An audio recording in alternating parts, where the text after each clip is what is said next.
एक प्रिज्म का बेस एक आइसोसेलेस ट्रेपेजॉइड है, यानी कि एक प्रिज्म का जो बेस है वो समद्विबाहु समलंब चतुर्भुज है जिसकी पैरेलल साइड 10 और 20 हैं और नॉन पैरेलल साइड 13 हैं ईच। अगर प्रिज्म का वॉल्यूम 3240 सेंटीमीटर, ये देखो वॉल्यूम जो है 3240 सेंटीमीटर क्यूब होगा, ठीक है ना। तो आपसे पूछा प्रिज्म का टोटल सरफेस एरिया ज्ञात कीजिए, बता दो टोटल सरफेस एरिया क्या होता है, बताओ। देखो पहले हमने, टाइपिस्ट की शादी हो चुकी है, ठंड का मौसम है, बेचारा लेट गया था, गरमाई ले रहा था, हमने सारा मजा किरकिरा करके उसको उठाया, फिर उसने एक आंख बंद करके टाइप करें सवाल, तो एआई ने भी अपनी कलाकारी दिखाई है, तो इसलिए थोड़ा समय विलंब हो गया, पर कोनो दिक्कत ना ही। आप मुझे बात बताइए कि प्रिज्म का बेस क्या है जी, क्या है गोविंद?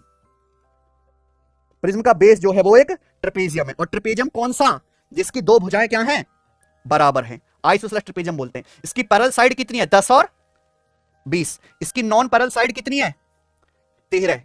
तो आप मुझे बताओ इस प्रिज्म की हाइट कितनी आ जाएगी, फिर बताओ प्रिज्म की हाइट कितनी आ जाएगी। देखो अगर आप यहां से ये परपेंडिकुलर डालेंगे, ये परपेंडिकुलर डालेंगे, तो क्या आधा, ये 10 है तो ये भी 10 हो जाएगा, पूरा 20 है तो आधा आधा कितना बचा, फिर ये 5 5 5 5 बचा कि नहीं, यानी कि 90 के सामने 13 है, 5 है तो कितना हो गया, 12, ठीक है ना। अच्छा प्रिज्म का टोटल सरफेस एरिया क्या होता है, टोटल सरफेस एरिया होता है प्यारे दोस्तों, पहले तो आपको निकालना पड़ेगा लिटल सरफेस एरिया, फिर एरिया ऑफ टू बेसिस, दोनों बेस का एरिया जोड़ना पड़ेगा। इसके लिए आपको प्रिज्म की हाइट चाहिए। प्रिज्म का वॉल्यूम क्या होता है, area of base into height, area of base.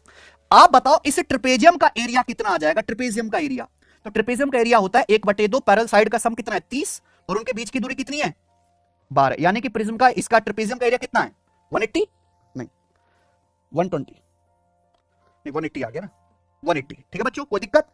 तो ये प्रिज्म का ट्रेपेजियम का एरिया आ गया। जो प्रिज्म दिया हुआ है उसका वॉल्यूम है 3240 सेंटीमीटर क्यूब। प्रिज्म का वॉल्यूम क्या होता है, area of base into height, आधार का क्षेत्रफल 180 गुणा हाइट, ये कितना दिया है 3240 सेंटीमीटर क्यूब। तो यहां से प्रिज्म की जो हाइट आ गई वो कितनी आ गई बच्चों, 18 सेंटीमीटर। ये प्रिज्म की हाइट 18 आ गई। पूछा है प्रिज्म का टोटल सरफेस एरिया, तो पहले निकालेंगे lateral surface area. Lateral surface area क्या होता है, perimeter of base into height, आधार का परिमाप गुणा ऊंचाई। आधार का परिमाप क्या आएगा बताओ बच्चों जरा, आधार का परिमाप क्या आएगा, जोड़ दो, 10 20 30 और 13 13 26 56, 56 आ गया आधार का परिमाप, गुणा हाइट 18। क्लियर है बच्चों, कोई तकलीफ, plus area of two bases. इस प्रिज्म का बेस ट्रेपेजियम में एक बेस का एरिया कितना 180, तो दो बेस का एरिया कितना आएगा, 2 से गुणा। ये आ जाएगा मेरे प्यारे भाई सवाल का आंसर सेंटीमीटर स्क्वायर में, ठीक है ना। अब आप देख सकते हैं कि 6 48, यहां तो 0 आएगा, तो यूनिट डिजिट क्या आएगा इसका 8। क्लियर है ना।